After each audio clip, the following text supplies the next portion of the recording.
Hey guys, welcome to Alice Everyday, and today I'm going to teach you how to make a raised garden bed planter.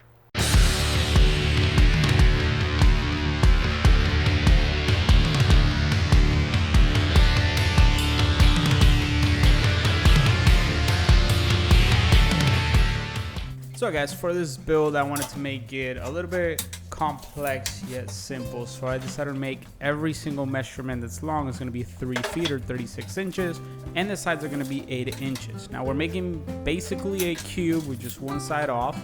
It's going to be a nice rectangle. In my design, I'm actually going to make the legs that are going to be as half a box or an L shape, and they're actually going to hide the screws that I'll be using. There's only going to be 2 screws visible in the front and on the back, and that's all that you're going to be able to see. Now the side panels and the bottom are going to be consisting of glue ups, which is going to be a 6-inch wide by 3-inch, and then for the bottom is going to be a 6-inch by 3-inch as well. I'm just going to cut 1 inch off at the end.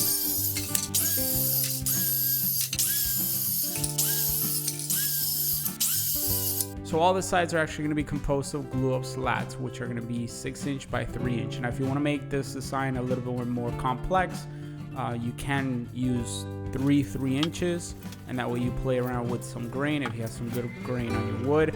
In this case I did not, so I just went with 6-inch and 3-inch glue up, or you can just buy an 8-inch board and then you're good to go with all 4 sides.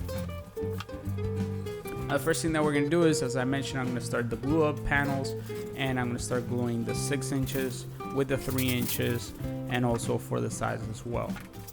Once these are all done and they've dried up, you can get to sanding. Make sure that you have very nice clean sides on both sides, because these are going to be the faces of the planter. Now for the sides, I did end up having to make everything to final dimensions, so I just shaved off just a little bit on each side just to make it fit just perfect.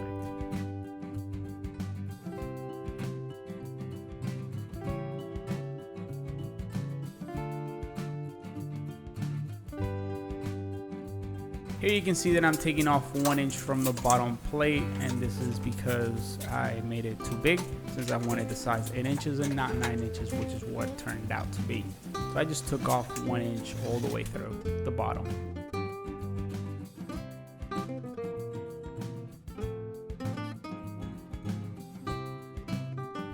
Now always remember to do dry assemblies and make sure that everything's going fine. And this is where I also found out I needed to take off about almost 1.5 inches from the bottom plate, so each board actually fits in nicely, and the bottom plate will actually fit inside of all the other boards. Now I'm doing this specifically so I can drive some screws from the front and the back, and it will hold the weight of the planter.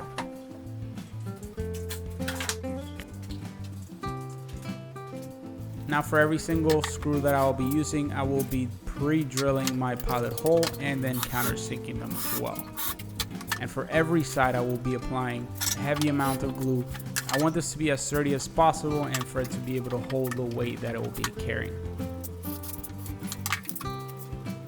Now the one tip I do have is make sure you're doing this on a flat surface, that way every single side ends up being flat and your box does not end up being curved or anything like that. This is all going to help you try to be able to counter any curve that you have or any cusp on any board that you have. This will help you out. Always keep in mind to put your pretty sides to the outside. That way it will all look nice and finished. Now the inside doesn't matter too much because there's going to be dirt in there. Nobody's going to be looking at that. The outsides are the important part of this.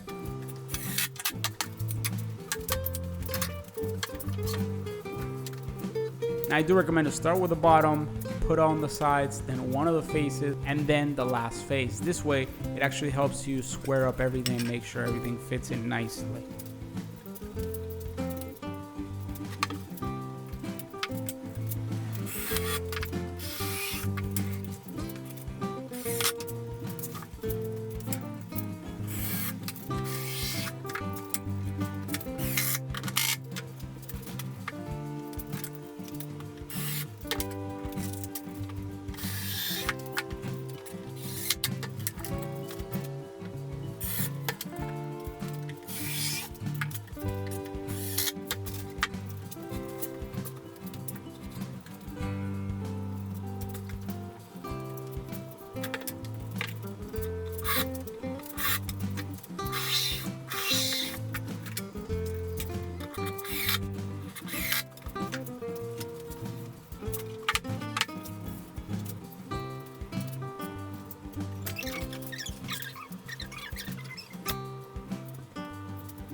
we're gonna get to working on the legs. Now the legs, as I mentioned before, they are gonna be 36 inches or 3 feet long.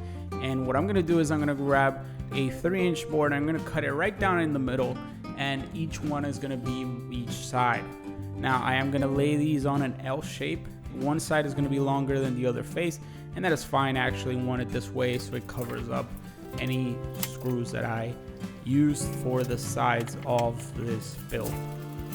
Now I do want to glue one of these to the other, and to make a nice little kind of like a little corner for it, which I will be using for the corners of each side of the planter.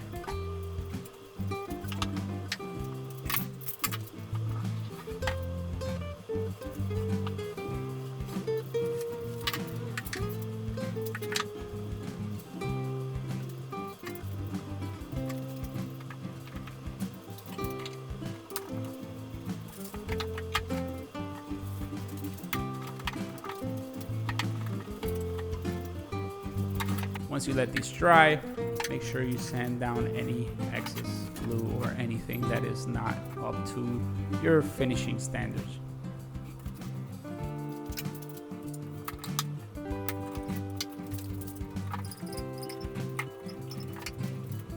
Now with the 1 inch that I cut off, I'm actually going to cut slats, which are going to be 9 inch. I'm going to make a little holder for the bottom. Now this holder is as well 3 feet long, and they're actually going to be 9 inch because they're going to include each side. Instead of having every slat fit into the middle of them, I'm actually just going to lay them on top. It's going to give it support.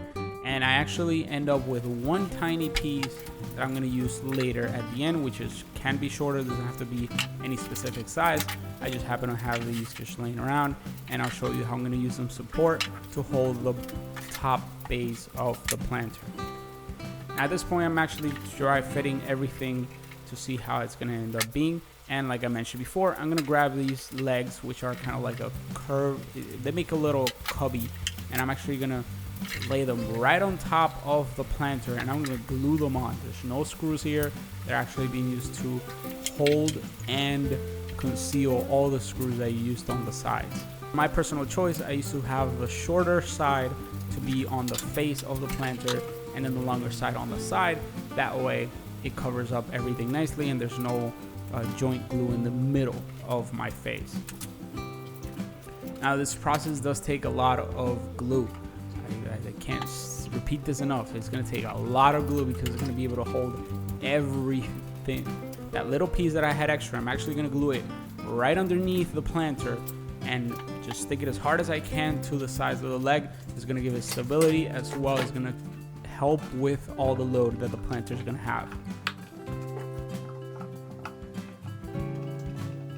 The trick for all of this is the more surface area that you can get glued on, the better.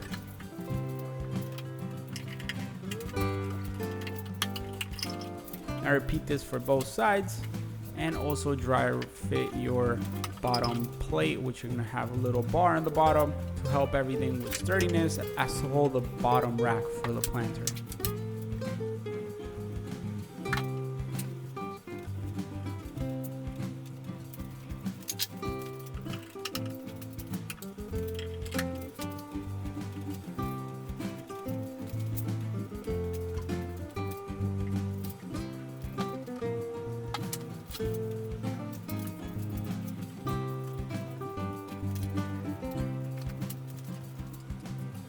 Now what I am doing is I'm just measuring, make sure that it's actually aligned, because I will use this to align the entire thing.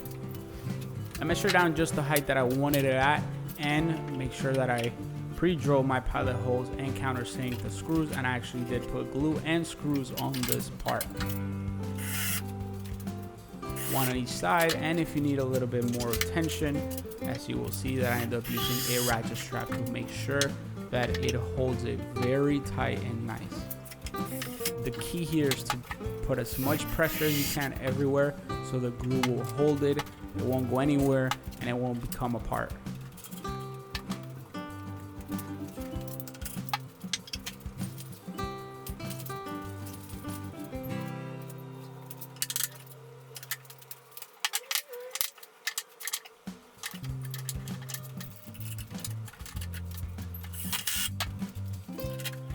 Once you've done 2 legs, it's pretty much repetitive work. You just do the same process on the other side.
Once you guys squared up both legs on each side, I am gonna add a little tiny piece as well that's gonna just finish off the square of the rack in the bottom. This is gonna give it a bit more sturdiness, and it's also gonna help with the weight that whatever you put on the rack itself.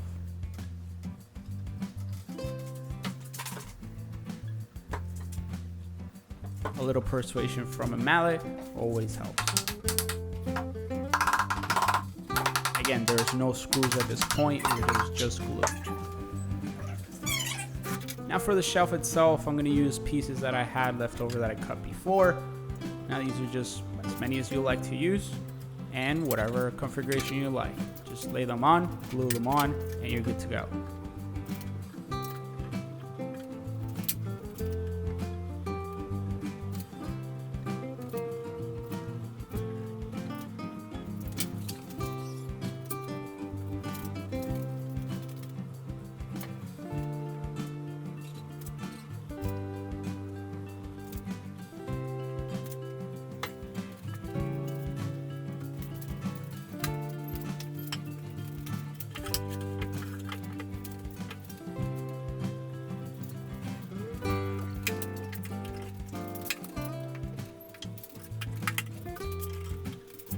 There you go, guys. I hope you enjoyed this build. It was awesome. This is actually for a family member, and I really enjoyed doing this build. It took a lot of time. It took a lot of gluing, but I'm very satisfied with it. It's a very satisfactory build.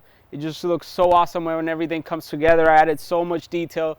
There's many ways that you can do this. As I mentioned before, you could either make it more simple or a little bit more complex, but overall, it just makes a great project. Now, if you like this, don't forget to give it a thumbs up, give it a comment, and share with a family member or a friend that might enjoy this build. Thank you for watching, and I'll see you on the next build.